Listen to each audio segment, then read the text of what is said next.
ये आईने जो तुम्हें कम पसंद करते हैं, ये आईने जो तुम्हें कम पसंद करते हैं, इन्हीं खबर है तुम्हें हम पसंद करते हैं। आप बहुत प्यारी एक कलाकार हो। आपको मैं इधर बहुत वॉच करने लगा, नहीं तो पहले मेरे साथ ही लॉन्च हुई होती, इनसे पहले कोई और लॉन्च हो गया। चलिए, सबका भला होना चाहिए। वो भी बच्ची बड़ी प्यारी है, मेहनत करती है। उसके साथ मैंने बहुत बड़ा गाना किया था, पहला ही सॉन्ग उसका बहुत बड़ा हिट था कि हमारी जान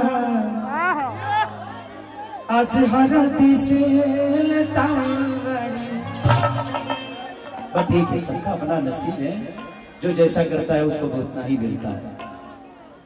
हर की चाहे पिया जवानी हमार जराई रे गईला हो जराई रे गईला। ये आपका स्टाइल हिट है।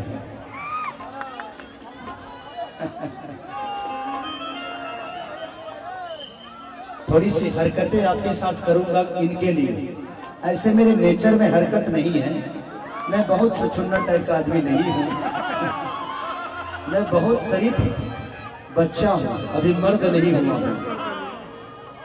ये आपकी दोनों बहन है? ये मेरी टीम की लड़कियां हैं। देविका अधिकारी मेरी अपनी मासी की बेटी है।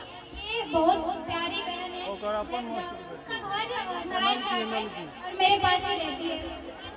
तो इसको अपने पास काहे रखते हो, मेरे पास भेजो। पानी लेना है। ये भी कह रही ले जाइए, हम कारखाना खोल ले बनी। कि चढ़ल जवानी जोर भइल बा,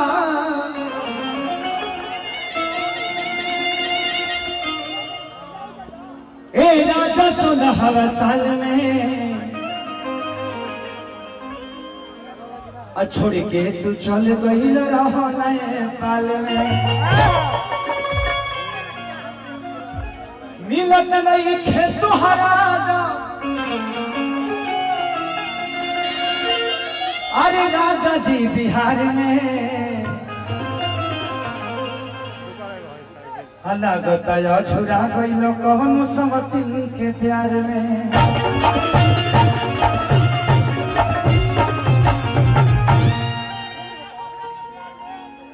अरे की जाए पिया जवानी हमार जराई रे गईला ना।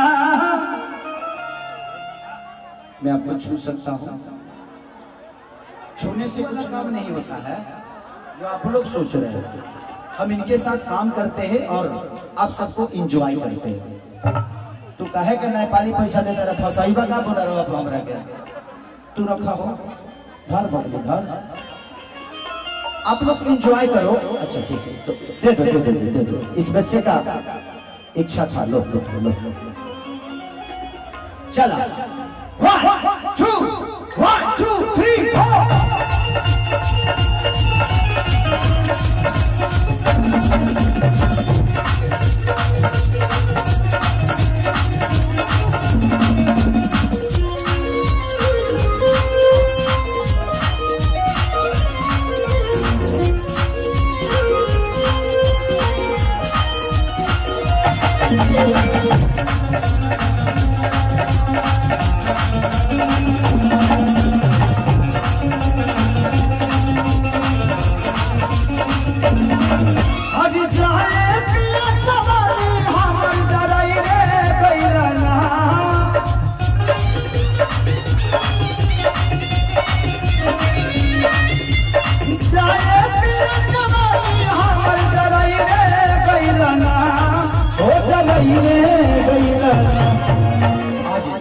आज मैं मोतिहारी शहर में गया था अपने सिनेमा को मल्टीप्लेक्स में देखा।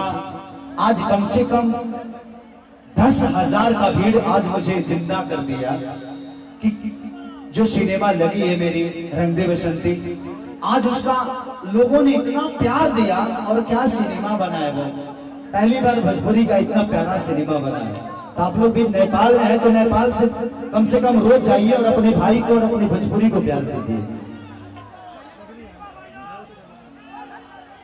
एगो नचनिए कारण कनिया के भुलई रे।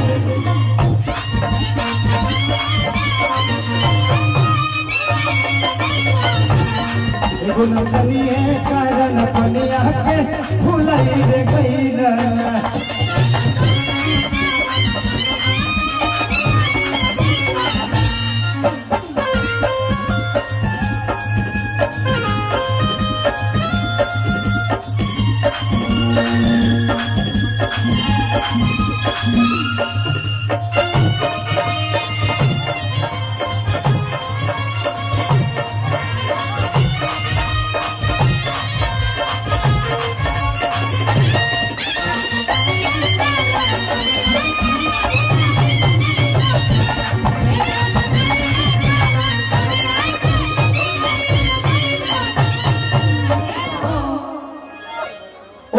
नचियो देखे जाना